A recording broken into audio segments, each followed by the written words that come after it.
Je vous remercie pour tous vos messages concernant ma vidéo précédente. Raison pour laquelle je reviens vous donner d'autres petites explications. Et encore une fois, mon but est de rendre le droit international intelligible. Il n'est pas question ici d'exprimer une opinion infondée ou pire encore de jouer un camp contre l'autre. Dans son ordonnance, la Cour internationale de justice a reconnu la plausibilité d'une situation de génocide. Elle a donc ordonné à Israël de respecter immédiatement la Convention sur le génocide et de garantir à la population palestinienne ses besoins fondamentaux, en ce compris l'assistance humanitaire. Même si cette ordonnance de la Cour est adressée au seul État d'Israël, ses effets sont bien plus larges.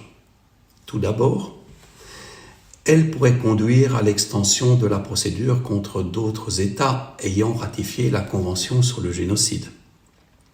Par exemple, les États fournissant une assistance militaire à Israël ou refusant une assistance humanitaire aux Palestiniens pourraient à leur tour être traduits devant la Cour pour l'un ou l'autre des comportements énumérés dans la Convention sur le génocide.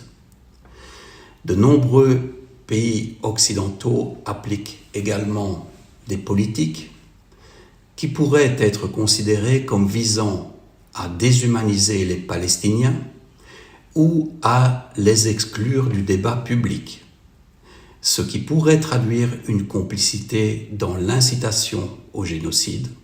Je pense principalement à ce qui se passe au Royaume-Uni, en Allemagne et en France.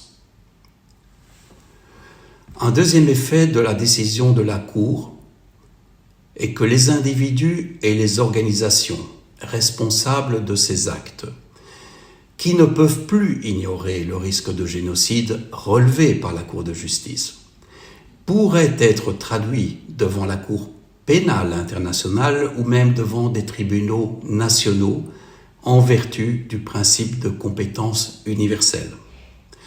Dans cette hypothèse, ils pourraient être jugés non seulement pour complicité d'actes de génocide, mais aussi pour toute autre infraction au droit humanitaire international, ou même simplement aux lois nationales qui punissent le racisme et les autres discriminations.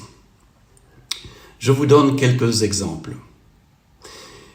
Puisque refuser d'exécuter un ordre illégitime, c'est-à-dire le devoir de désobéissance, est un principe général qui s'applique certainement pour tout fonctionnaire pour ces catégories de crimes. Tout fonctionnaire impliqué dans l'exportation de biens militaires vers Israël pourrait potentiellement être traduit en justice pour sa contribution à la mise en œuvre de telles politiques. Il en va de même pour ceux qui décideraient d'arrêter ou de mettre des obstacles à l'aide humanitaire aux Palestiniens. Les hommes politiques, les groupes médiatiques et les journalistes qui incitent au génocide ou à la discrimination contre les Palestiniens pourraient éventuellement être traduits en justice. Les médias sociaux, en tant qu'organisation ou même leurs employés, qui appliquent des politiques de déshumanisation ou de bannissement silencieux, pourraient potentiellement être traduits en justice pour une gamme d'infractions allant de la discrimination raciale à la complicité dans l'incitation au génocide. Une dernière considération, ces individus et organisations pourraient être traduits en justice non seulement dans leur propre pays, mais aussi dans d'autres pays appliquant le principe de compétence universelle pour ce type d'infraction. Cette possibilité est encore renforcée pour ceux qui possèdent également la citoyenneté d'un pays de l'Union européenne.